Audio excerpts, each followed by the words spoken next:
final coaching for oral anatomy and physiology, the cranial nerves.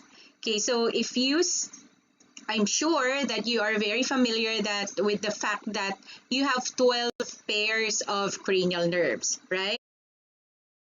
Okay, and I'm sure that you have your own mnemonics for it. Okay, but this is the general patronage version of that mnemonic.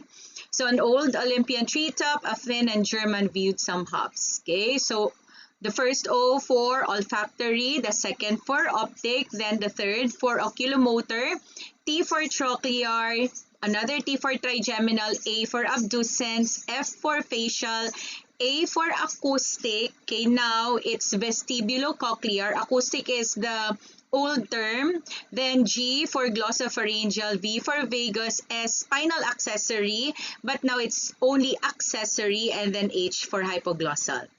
Now these cranial nerves may be sensory, motor, or mixed nerves.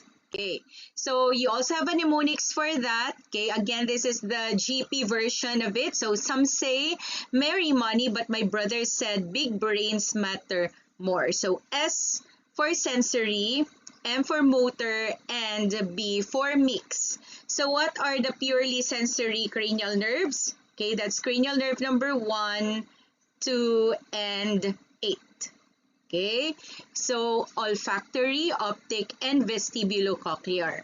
Then the purely motor nerves are 3, 4, 6, 11, and 12. Okay, so you have your oculomotor, trochlear, abducens, accessory, and hypoglossal. And the mixed nerves, okay, so both, you have cranial nerve number 5, trigeminal 7, the facial nerve 9, glossopharyngeal, and 10, the vagus nerve. Okay, but now it's not as simple as knowing if a nerve is sensory, motor, or mixed. We now have what we call functional columns, right? Or your functional components. Now, functional columns could be general or special. Okay, so when you say general, these cranial nerves have the same function as spinal nerves. While when you say special, the functions are only limited or specific to your cranial nerves. So let's talk about your functional columns. So general and special functional columns can be further divided into 2 additional categories. So all of these functional columns will end with either afferent, meaning to say sensory, or efferent, meaning to say motor. And then you have 2 other categories. You have somatic, which means to say body-related, and visceral, which means to say organ-related. So if you're looking at it, okay, so you have general, somatic, afferent, general, somatic, efferent, general, visceral, afferent, general, visceral, efferent. Okay. Now, you also have special, somatic, afferent, special, visceral, afferent, or special, visceral, efferent. So there are 7 functional columns all in all. Now, a cranial nerve can have a range of 1 to 5 functional columns. So, hindi na siya as simple as knowing if this is sensory, motor, or mixed. So, you also have to know the functional column of each of your cranial nerves. Now, para hindi tayo mahirapan, let's start with what we know. Okay? Kasi either motor or mixed lang naman to. Okay? So, syempre yung purely motor, purely sensory, madaling i-classify. Yung mga mahirap i-classify dyan, yung mga mix, kasi sila yung maraming functional columns. So, let's start with what we know, sensory and motor, right? So, when we talk about the sensory functional columns, we have 4. Okay? So, you have your general somatic afferent, special somatic afferent, general visceral afferent, special visceral afferent. Basta visceral organs yun, internal organs. Okay, now ano ang ibig sabihin pag general somatic? So sabi natin pag general, may kapareho siyang function sa spinal nerves. Pag special, cranial nerve lang talaga ang merong function na ganon. Okay, now anong ibig sabihin pag general somatic afferent? Okay?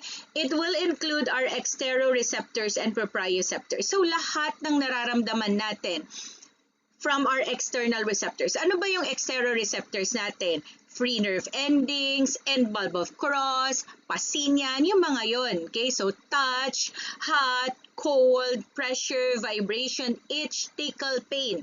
Proprioception, those are examples of general somatic afferent sensations.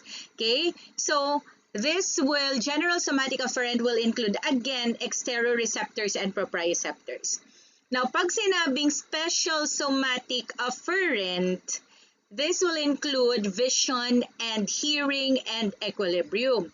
So, anong cranial nerves ang merong special somatic afferent functional column? You have cranial nerve number 2, that's for vision, optic nerve, and cranial nerve number 8. The vestibulocochlear nerve, which is for hearing, cochlear, and equilibrium, vestibular. Okay. Now, general visceral afferent, yung nararamdaman ng internal organs natin. So, sensory from the viscera like the gastrointestinal system. Okay. An example of GVA is, di ba pag naglalakad, sumasakit yung part dito sa lower or upper right ng abdomen natin. Yan, that's pain from the liver. So, visceral yon. Ano pa? Yung mga may MI, okay, substernal pain, that's also general visceral afferent.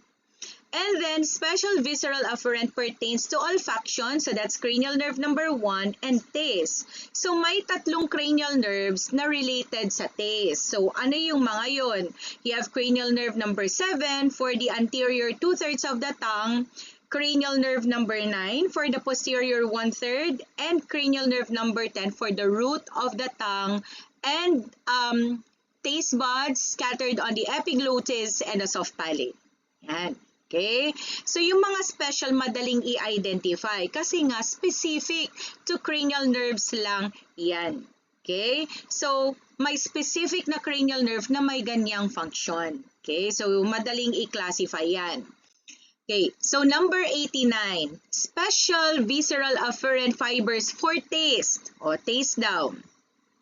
Are, so SVA, di ba? SVA siya. Pag olfaction, pag naman vision, hearing, equilibrium, SSA yon, special somatic afferent. Okay, so ang SVA is olfaction and taste.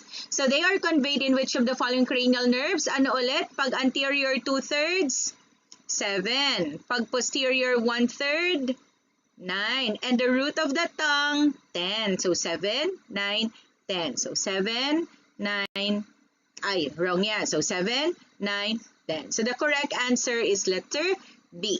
Okay. Facial nerve, glossopharyngeal nerve, and the vagus nerve. Okay. So, motor naman, tatlo lang. Okay. Meron tayong general, visceral, efferent. Yan. So, general, visceral, efferent. Pag general, visceral, efferent, autonomic nervous system. Okay. So, either parasympathetic or parasympathetic. Okay. So, ang autonomic nervous system natin is purely motor yan. Okay, yung mga sensory nerves are just receptors. Pero the parasympathetic and the sympathetic nervous system itself, motor nerves yung mga yan. Okay, now, pag sinabi nating general visceral efferent, sa cranial nerves, walang sympathetic.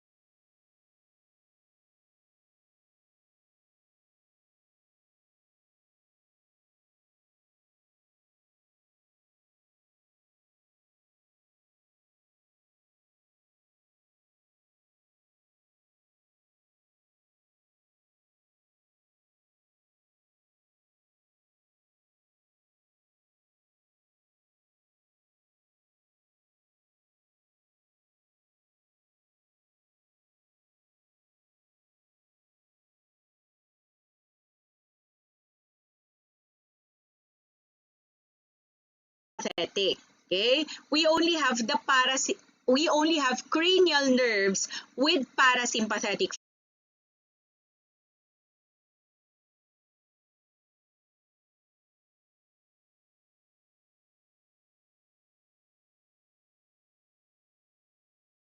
And that's cranial nerve numbers 3, 7, 9, and 10. So meron silang parasympathetic function. Okay, now general somatic efferent, pag general somatic efferent motor to, these are nerves that will innervate muscles that are not derived from pharyngeal arches. Hindi galing sa pharyngeal arches. So which among the cranial nerves are not branchiomeric? Pag sinabing branchiomeric, they are from a pharyngeal arch. So ito, not branchiomeric. So ano to mga to? Yung mga purely motor. You have 3, 4, 6, 11, and 12. They are GSE cranial nerves. They have a GSE functional column. And then special visceral efferent, these are motor nerves that will innervate muscles derived from pharyngeal arches. So ano bang cranial nerves ang branchiomeric? Siyempre, we have cranial nerve number 5, okay, number 7, yung mga mix, number 9, and number 10. Okay, tingnan nyo, hindi pwedeng ang motor nerves natin, they cannot be GSE and SVE at the same time. Okay?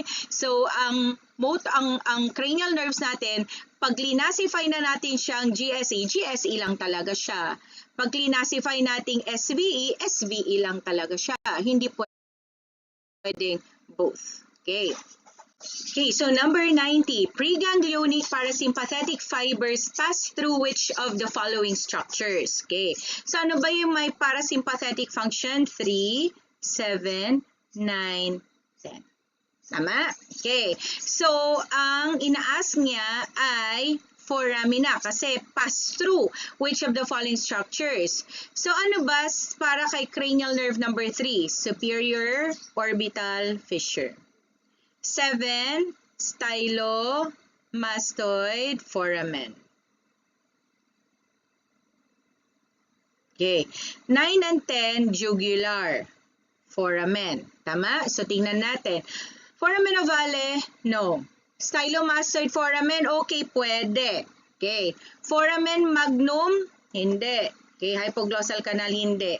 SOF, yes. Okay. And petrotympanic fissure, this is for your chorda tympani. Ano ba si chorda tympani? It's a branch of cranial nerve number 7 and it is a parasympathetic nerve. So, yes, letter D. Kasi si stylomastoid foramen is the exit for the entire facial nerve. Okay, ang facial nerve kasi maraming functions yan. Kasi mixed nerve nga siya. So this is more specific. So number 90, the correct answer is letter D. The superior orbital fissure and the petrotympanic fissure. Okay, so let's now review your cranial nerves. Okay, so let's start with the olfactory nerve. It's a special visceral afferent for olfaction or for the sense of smell. So what's the foramina? It's the cribriform plate of, okay, or what they call the olfactory foramina of the cribriform plate of the ethmoid bone. Okay, siguro kung medyo hirap pa kayo with your cranial nerves, it's very important to create a table. Yan.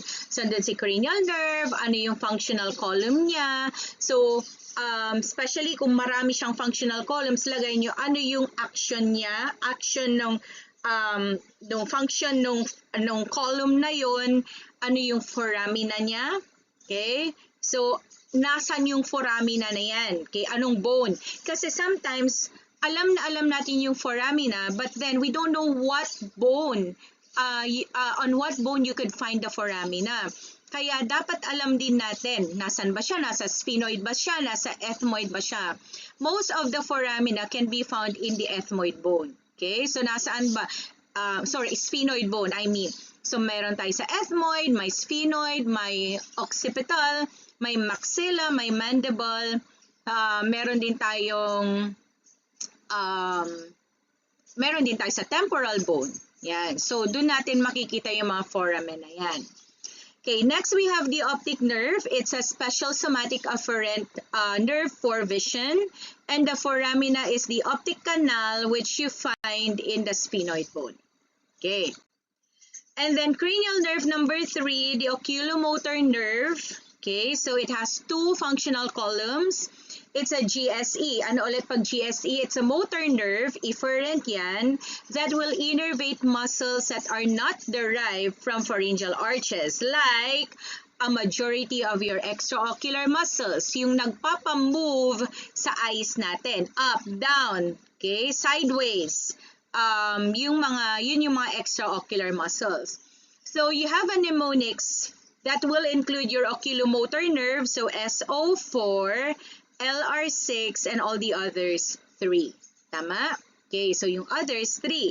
So yung others na yan will include 5 muscles. So ano yung 5 muscles innervated by the GSE component of your cranial nerve number 3 or the oculomotor nerve?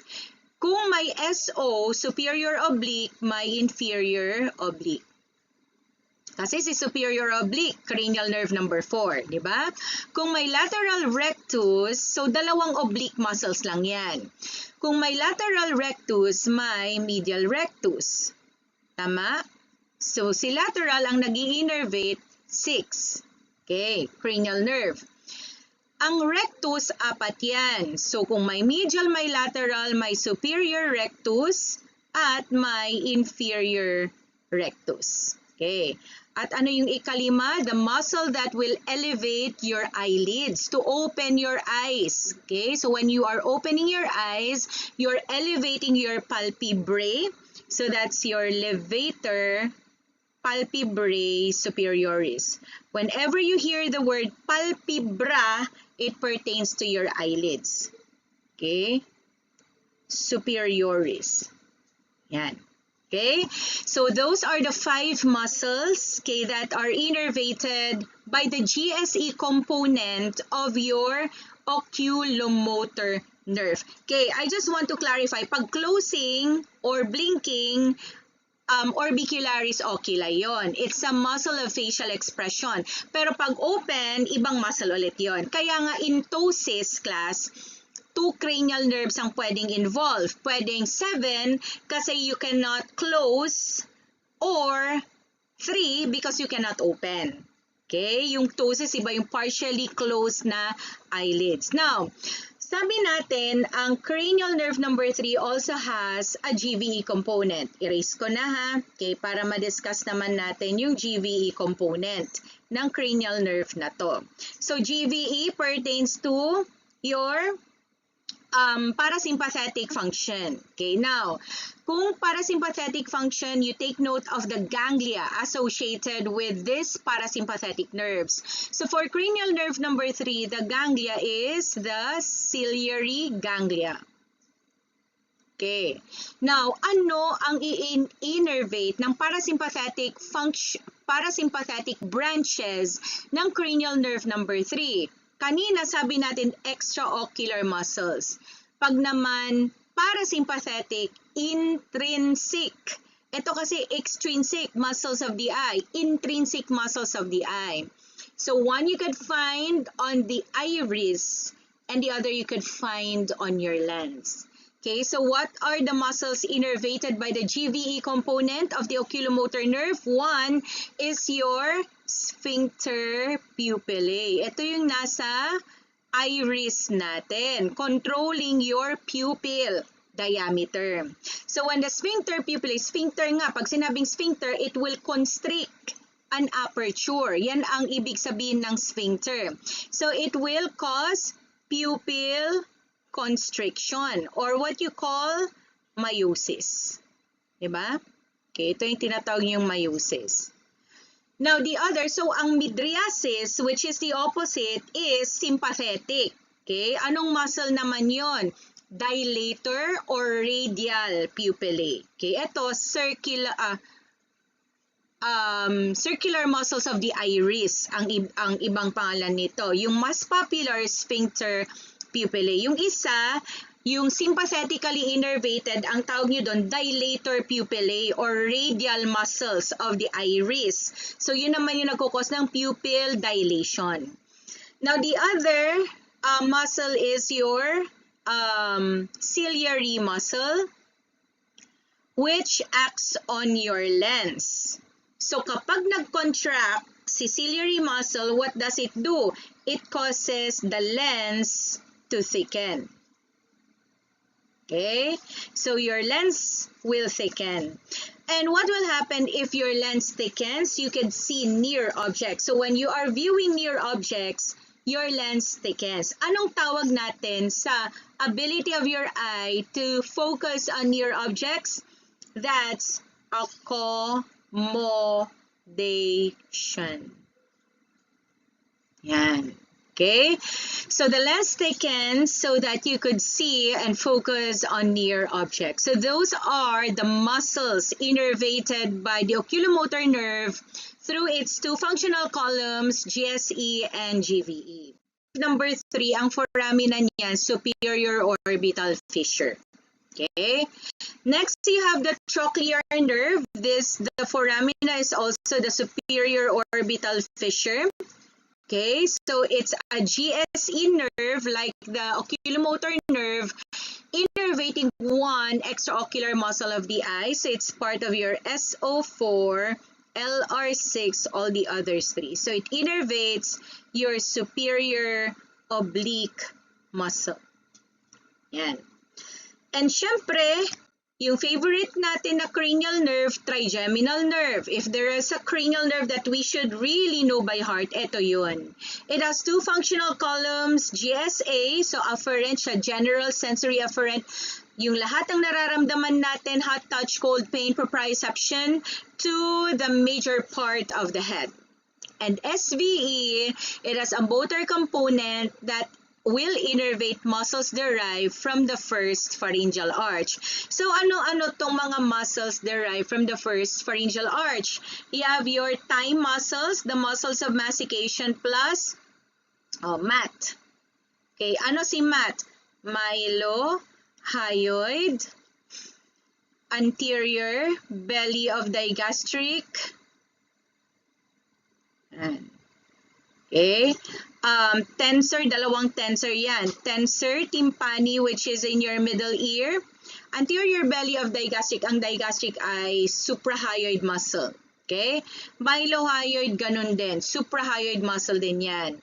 Then tensor veli palatini, which is a muscle of the soft palate. Okay? Veli palatini means soft palate. So you have 8 muscles all in all, innervated by the SVE component of the trigeminal nerve. Okay? Mamaya na natin i-discuss yung foramina ng trigeminal nerve. Okay? For now, alam nyo muna anong ini-innervate niya, ano yung functional columns niya. Then we have the abducens nerve, which is again part of your SO4, LR6, O3 mnemonics. Okay, so it will innervate the lateral rectus muscle, an extraocular muscle or an extrinsic muscle of the eye. The foramina for the abducens nerve is your SOF. I forgot to mention the trigeminal nerve is the largest cranial nerve, while your trochlear nerve is the smallest cranial nerve. Yan, smallest cranial nerve naman siya. Yung widest vagus nerve, widest in terms of distribution. Then we have cranial nerve number 7. Okay, so the foramina could either be, you might tell me, internal acoustic meatus. But to exit the skull, kasi when you talk about foramen is defined as an exit from the skull. Okay? So kung exit kasi ang facial nerve natin, labas-pasok yan, okay, sa different parts of the skull.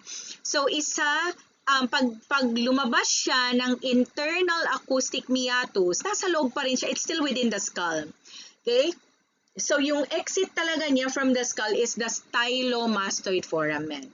Now the facial nerve has 5 functional components kasi nga mixed nerve yan. So meron siyang 3 sensory functional columns. So GSA siya, everything that you feel, hot touch, cold, pain, temperature, mga ganon, di ba? To your external ear and the tympanic membrane or your eardrum. Okay. SVA, it's for taste to the anterior 2/3 of the tongue. GVA, yung na-feel ng internal organs natin to the mucous membranes of the nasopharynx. Then GVE, okay, parasympathetic. Tama? There are two parasympathetic ganglia associated with the GVE component of the facial nerve. One is the pterygopalatine ganglia.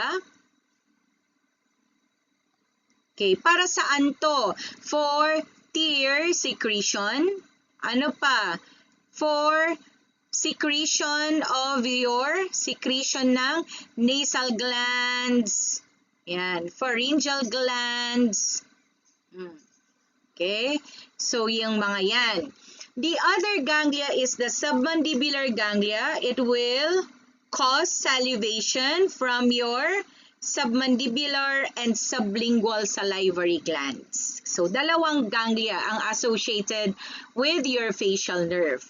And then SVE, it will innervate muscles derived from pharyngeal arch number 2, all the muscles of facial expression plus 3 other muscles, stylohyoid, which is a suprahyoid muscle, posterior belly of the digastric, also a muscle, a suprahyoid muscle, and the stapedius muscle, the smallest skeletal muscle found in the middle ear as well.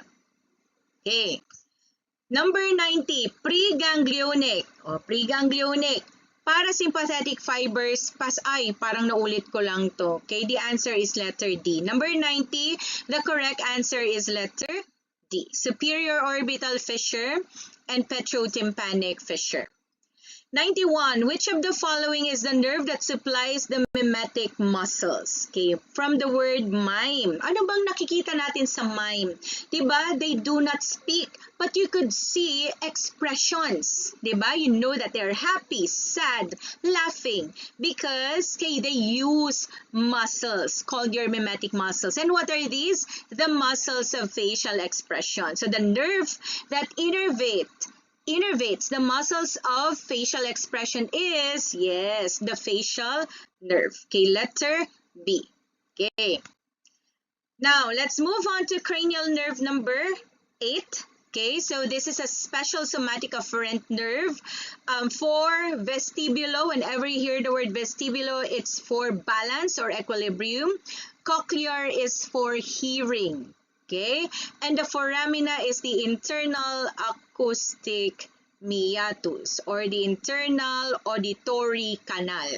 Okay, and then cranial nerve number 9, the glossopharyngeal nerve, just like the facial nerve, it also has 5 functional columns. So, kasi mixed nerve siya, meron siyang tatlong sensory columns at dalawang motor columns. So, GSA, everything that you feel, touch, hot, cold, pain, okay, pressure, vibration, to a skin of the external ear and the posterior 1/3 of the tongue. It's SVA, taste for the posterior 1/3 of the tongue. GVA, nafe-feel ng internal organs like the mucous membranes of the nasopharynx, oropharynx, middle ear, carotid body, and carotid sinus. Okay, then GVE, it has a parasympathetic function. The ganglia associated is the otic ganglia, okay, for secretion of saliva from the parotid gland. And it will innervate a muscle derived from pharyngeal arch number 3, SVA, that's the stylopharyngeus muscle, the only muscle of the pharynx derived from pharyngeal arch number 3, and innervate only muscle of the pharynx innervated by the glossopharyngeal nerve. 10, ganun din. Sorry, foramina pala ng glossopharyngeal nerve, jugular. Okay, foramen. Ganun din ang vagus nerve, jugular foramen din. And it also has 5 functional columns. So, meron din siyang tatlong sensory at dalawang motor functions. So, GSA, hot touch, cold pain, okay, temperature, meron na pala, hot and hot, cold pala. Pressure, vibration, itch, tickle, yun lahat ng yun, to a small part of the skin of the external ear.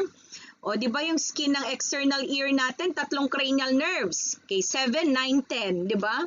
Okay, SVA, it's for taste to the epiglottic region and those scattered on the palate. GVA, yung nafe-feel ng internal organs natin like laryngopharynx, larynx, thorax, o di ba chest area, sa heart natin, sa lungs natin, and your abdomen up to your transverse colon. Hanggang doon nare-reach niya. Kaya nga ang tawag natin sa vagus nerve, the widest nerve in terms of distribution. Kasi nga hanggang sa from the brain nare-reach niya hanggang sa transverse colon ng large intestine. GVE, so it has parasympathetic function, okay? Innervating the thoracic and abdominal viscera. Okay, kagaya ng bronchial constriction, parasympathetic yon. Okay, ano pa? Motility of the stomach, okay? And the small and large intestine. Yan, abdominal viscera. Intrinsic innervation to the heart, okay? It decreases yung negative chronotropy and negative inotropy ng heart, GVE yon. Okay. Now, SVE, it will innervate muscles of the pharynx except stylopharyngeus kasi ibang cranial nerve yon. Muscles of the larynx lahat at muscles of the soft, okay, ayan, sorry, hindi nga pala kasama ang soft palate. Yan. So, pharynx and larynx. Yan. Okay? So, sa pharynx except for the stylopharyngeus kasi ibang pharyngeal arch yun, ibang nerve yun. Okay? So, those are all the functional columns of the vagus nerve. Now, cranial nerve number 11. So, what's the foramina jugular pa rin? Okay? Although a small portion of it, foramen magnum. Okay? Yun yung branch, yun yung pharyngeal branch na nagjo-join sa pharyngeal branch ng vagus to become the pharyngeal plexus. Foramen magnum yun, kaya dalawa. But most of it kaysa jugular foramen. So this was controversial kasi dati GVE component siya, general visceral efferent, pero, SVE, SVE, not GVE. Innervating the muscles of the pharynx. Kaso accessory lang kasi siya, so pinalitan na to GSE because it innervates muscles that are not derived from pharyngeal arches like trapezius and sternocleidomastoid. Okay? Pero kunwari walang GSE sa choices, you could choose SVE. Okay? Pero ito kasi minor function lang as part of the pharyngeal plexus. Okay? Then 12, you have the hypoglossal nerve. What's the foramen? The hypoglossal canal. Okay, so ano ba yung hypoglossal canal? Nasan yung hypoglossal canal? It's in your occipital bones. It's a GSE. It will innervate 3 out of the 4 muscles of the tongue, genioglossus, hyoglossus, styloglossus. Yung palatoglossus, it's innervated by the pharyngeal plexus, diba? And intrinsic muscles of the tongue. Okay, so number 92, difficulty in raising the shoulder. Ano ba yung muscle na nag-raise sa shoulder? Trapezius, right? Might be the result of damage to which of the following cranial nerves? So trapezius is innervated by cranial nerve number 11, your accessory nerve. Okay, so number 92, the correct answer is letter D. Okay, now let's discuss in detail your trigeminal nerve. So the trigeminal nerve is a mixed nerve. As we have mentioned a while ago, it has 2 functional columns. It has 3 branches. Okay, V1, V2, V3. V1 is your ophthalmic nerve. So the foramina is the superior orbital fissure. It's purely sensory. Okay. So it provides sensory innervation to the lacrimal glands, upper part of the nasal cavity, side of nose, forehead, anterior half of the scalp, and the paranasal sinuses. Okay. Now it has 3 branches, lacrimal, frontal, nasociliary, all exiting the superior orbital fissure. Okay. Now V2 is your maxillary nerve, and this is also purely sensory. The foramina is the foramen rotundum. Okay, it provides sensory innervation to the mucosa of the nose, the nasopharynx, upper lip, lower eyelid, and tonsils. Now, it has 4 major branches. When I say 4 major branches, hindi 4 lang yung branch niya. It has 4 areas where it branch. Actually, 5 pa nga. Okay, so ano-ano yung 4 na areas na yon? You have here the middle cranial fossa, Okay, yung middle cranial fossa is above your glenoid fossa. Okay, yung articulation ng TMJ natin, andun yung middle cranial fossa. So ano yung middle cranial fossa? This is where your trigeminal nerve divides into three. So andito yung trigeminal ganglia natin. Okay? So doon nagde-divide ang cranial nerve sa three branches niya, V1, V2, V3. Okay? To exit into their specific foramina. Okay. Then you have here another area, the pterygopalatine fossa. Then you have another area, your infraorbital canal, and then yung terminal. Dito nasa labas, terminal branches. And the fifth one is here associated with the pterygopalatine ganglion. Okay, so branch within the middle cranial fossa, isa lang, meningeal. It supplies sa meninges. Ano ba yung meninges natin? Dura mater, arachnoid mater, pia mater. Okay, so this is your meningeal nerve. Then you have four branches in the pterygopalatine fossa. Ito, very important, alam nyo yan, pisan. Okay, emsan, asan. Okay, so posterior superior alveolar nerve, zygomatic, ganglionic, infraorbital. Yan. So ito si pisan. Okay, then you have your zygomatic.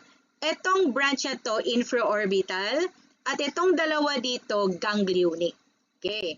So, dito sa apat, syempre dapat alam nyo lahat yan. Pero sa apat ang pinaka-important na, dapat nyong alamin dyan, si pisan. Always remember that your pisan, emsan, asan, these are nerves that innervate, okay, buccal and labial mucosa, including periosteum. So, ano-ano yung mga yon? Okay, gingiva, okay, periosteum. Okay, and pulps of teeth. So buccal, labial mucosa, periosteum, and your pulp. Okay, so this will innervate the maxillary sinus and the pulps, the buccal gingiva, okay, alongside the maxillary molars. So first, second, and third molars, except the mesiobuccal root of the first molar. Okay, zygomatic, this carry autonomics to the lacrimal gland. I just want to be clear, your trigeminal nerve is not a parasympathetic nerve, but it can be used to carry autonomics to different structures. Okay, ganglionic branches, this is a nerve that will connect the maxillary nerve to your pterygopalatine ganglion, containing sensory fibers and postganglionic autonomic fibers. Kasi si pterygopalatine ganglion is a parasympathetic ganglion. An infraorbital nerve, it's a continuation of the V2 towards your infraorbital canal. Then you have two branches in the infraorbital canal, your emsan and asan. So this is your infraorbital canal, you have here emsan, you have here asan. Okay, so the middle superior alveolar nerve will innervate the maxillary sinus and then the pulps and the buccal mucosa of the two premolars and the mesiobuccal root of the first molar. Okay, and the gingiva mucosa alongside the same teeth. So, di ba, pulp and buccal mucosa. And anterior superior alveolar nerve will supply the nasal cavity in the region of the inferior meatus, the maxillary sinus, and your maxillary anterior teeth's pulp and their associated buccal mucosa. Now, sometimes si emsan absent. In some people, absent si emsan. So, itong mga to, they will be innervated by your asan. Okay, now branches, terminal branches. Ito yung after exiting your infraorbital foramen, you have three. Superior labial branch, superior labial for the skin of the upper lip. Nasal branch for the ala of the nose, skin lang. Inferior palpebral, so palpebral is eyelid, so skin of the lower eyelid. So you have here your palpebral, inferior palpebral, nasal, and superior labial branches. Then, sabi ko nga, meron siyang connection dito. So, meron pa siyang 5 more branches, okay, related to the pterygopalatine ganglion. Okay, so what are these? Pharyngeal, posterior superior nasal, greater palatine, lesser palatine, and nasopalatine. Ito yung dapat alamin ninyo. Pero syempre, mas maganda kung lahat yan alam nyo na. Anyway, madali lang naman. Okay, so you have here your nasal, posterior superior nasal, the pharyngeal branch. You have your lesser palatine branch, greater palatine branch, and nasopalatine nerve. Okay, so pharyngeal supplies the nasopharynx, posterior superior nasal supplies the posterior-superior, kaya posterior-superior portion of the lateral wall of the nasal cavity and the posterior portion of the nasal septum. Greater palatine, itong mga to wala nang nagsusupply sa pulp. Again, ang pulp, whether it's on the buccal root or the lingual root, okay, ang nag-innervate niyan, pisan, emsan, asan. So greater palatine is just for lingual mucosa. So palatal gingiva and mucosa from premolars to your molars. Okay, so from premolars to molars up to the midline. Lesser palatine is for the soft palate and the palatine tonsils. Nasopalatine is for the palatal gingiva from canine to central incisor. Yan. And also the nasal septum. Yan. Okay, so those are the branches of the maxillary nerve. Okay, next we have the mandibular nerve. This is V3. This is the mixed branch. Okay, bakit siya naging mixed? Because you have a large sensory root and a small motor root exiting the skull through the foramen ovale, forming the mandibular trunk. Yan. So the foramina is your foramen ovale. Okay. So when the mandibular nerve immediately gives rise to a meningeal branch. Okay. So meron din siya meningeal branch, and then it divides into two divisions, anterior and posterior. So meron siyang branch agad, meningeal, then it will divide into anterior and posterior divisions. The anterior division, okay, is mainly motor. I just want to emphasize the mandibular nerve is a mixed nerve, but the anterior division has more motor branches, okay? So it's mainly motor. The only sensory branch in the anterior division is the buccal nerve, sensory. So meron siyang 5 branches, masseteric, anterior and posterior deep temporal, medial pterygoid, lateral pterygoid, buccal. Ito yung tinatawag nyo na long buccal nerve. Okay? So, syempre, pag masseteric, alam niyo na yan. Sa masseter, anterior and posterior deep temporal, sa temporalis, medial pterygoid muscle, lateral pterygoid nerve, lateral pterygoid muscle. Now, ito siya. So, you have here masseteric, you have here your buccal nerve, you have here your temporal nerves, you have here nerve to the lateral pterygoid, and nerve to the medial pterygoid. Yan. Okay, so 5. Now, how about the buccal, the long buccal? Buccal mucosa of your molars. It supplies skin and mucous membrane of the buccinator, not the buccinator muscle. It does not cause the buccinator muscle to contract, just the skin over and mucous membrane of the buccinator. And the gingiva or the mucosa, buccal mucosa along the mandibular molars. Okay. Then we have the posterior division, which is mainly sensory naman. Okay?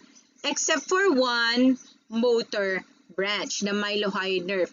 So, si auriculotemporal, lingual, and inferior alveolar are all sensory. Okay? Yan. So, ito naman si auriculotemporal. Then you have here your lingual. Then you have your inferior alveolar and your mylohyoid muscle. So, itong yung inferior alveolar. Okay. So, whenever you hear the word auriculotemporal nerve, automatic yan, TMJ. It's a sensory supply to your TMJ. So, it supplies the posterior portion of the TMJ. It carries pain from a patient's fractured condylar neck. It carries TMJ pain from the capsule and periphery of the disc. It carries some secretory fibers from the otic ganglion. Ano ba to? Ganglion ng cranial nerve number 9, di ba? Okay, papunta sa parotid salivary gland. Some lang. And supplies sa external auditory meatus and auricle as well. Okay, so number 93, pain in the temporomandibular joint would be perceived by endings of the, pain daw sa temporomandibular joint, ano ulit to? Auriculotemporal nerve. Okay, so ano dyan yung may auriculotemporal nerve? Ito, wrong. Ito, maxillary branch, wrong. Wrong. Okay, so ano ba? In the capsule and periphery of the disc? Yes. Or throughout the meniscus? No, because some part of your meniscus is not innervated. So the correct answer for number 93 is letter A. Okay, so only the periphery of the disc is innervated. Kaya not throughout the meniscus. Tingnan nyo, magka-opposite ito. Throughout the meniscus tapos periphery of the disc. Diba? So kapag may ganun, yun na yung pagpipilian yung answer. The rest, hindi na siya tama. So the lingual nerve supplies general sensation to the anterior two-thirds of the tongue, the floor of the mouth, and all your mandibular teeth, lingual gingiva. Okay, so lingual mucosa. Now this is joined by another nerve, the chorda tympani, which is a branch of cranial nerve number 7. This is for taste to the posterior one-third of the tongue, conveying preganglionic parasympathetic fibers to the submandibular ganglion. Ano yung submandibular ganglion? This is a ganglia of cranial nerve number 7 supplying your submandibular and sublingual glands and taste fibers from the anterior two-thirds of the tongue. Okay. IAN, basta IAN, pulp ng lahat ng mandibular teeth natin.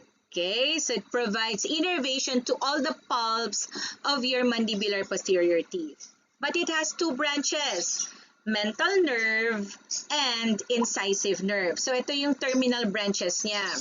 So si mental nerve exits the mandible via the mental foramen. Okay, located around the apex of the second mandibular premolar. Now, ano ang ini-innervate ng mental nerve? There was an example, ulit-ulit sila sa mental nerve. So this is for, di ba kanina may buccal nerve tayo? For the buccal mucosa of your molars. E paano naman sa facial mucosa? Anterior to your premolars and to your anteriors. That's your mental nerve. Hindi pulp ha, facial kasi ang pulp IAN, okay, the main branch. Pero yung facial mucosa from premolar to central, mental nerve na yon. Eh ano naman si incisive nerve? So dito naman siya sa mandibular anterior teeth, it's for the pulp of your anterior teeth. So you would ask me, Dok, sabi mo IAN? Yeah. IAN kasi branch din naman niya to. So incisive nerve nga lang, specific na branch for your anterior teeth. Okay, so that's your IAN. This is, the mandibular nerve is the largest division of the trigeminal nerve. And among the branches of the mandibular nerve, si IAN naman yung pinakamalaki. It's the largest branch of the mandibular nerve. Okay, so number 94. A terminal branch of the mandibular nerve emerges through which of the following foramina? So ano ba yung terminal branches niya? Incisive and mental. So not supraorbital, infraorbital, stylomastoid, rotundum. This is for V2 mental. Yes, that's for the mental nerve. So the correct answer for number 94 is letter E. Yan, okay, mental. Okay, then the mylohyoid, this is the only motor division in the motor nerve in the posterior division. It supplies the mylohyoid and the anterior belly of the digastric. Okay, so let's now answer question number 95. Okay, so medyo may correction lang tayo sa question number 95. Okay, so the primary sensory neurons nucleus of termination involved in pain from the maxillary second molar is the, so syempre pag sinabi nating pain, sensory yan, di ba? And then kung maxillary second molar, okay, that's your maxillary nerve, right? Yung PSAN, MSAN, ASAN natin. Okay. Now, your trigeminal nerve has 3 sensory nuclei. Okay, ano ba yun? You have the principal or the chief sensory nuclei. Then, so this is one. Then you have the spinal nucleus and the mesencephalic nucleus. Pag principal nuclei, it's for touch. And actually, deep touch. Okay. Now, kapag sinabing spinal nucleus, this is for pain and temperature. Okay. Mesencephalic nucleus, this is for proprioception. Yan. Okay? So, pag pain, it's letter C. The spinal nucleus of the trigeminal nerve, not the mesencephalic nucleus of the trigeminal nerve. So, letter C ang answer natin. Okay, again, number 95, the correct answer is letter C. Spinal nucleus of the trigeminal nerve. Ang mesencephalic nucleus is for proprioception. Okay, number 96, cranial nerve 5 or the trigeminal nerve emerges from the, okay, always remember that your cranial nerves emerge from your brain. Yan. So, si cranial nerve 1 and 2 would be from your cerebrum. Okay. Then, the rest from your brainstem. Pons, midbrain, and medulla oblongata. Okay, so wala yung C and E. Sa midbrain, this is 3 and 4. Okay, oculomotor and trochlear. Sa pons, we have cranial nerve number 5 hanggang 8. So, trigeminal, abducens, facial, and vestibulocochlear. Sa medulla oblongata naman, si 9, 10, 11, and 12. Okay, although si 11 between the medulla and the spinal cord na siya. Okay, so the correct answer for number 96, cranial nerve number 5, emerges from the pons, letter A.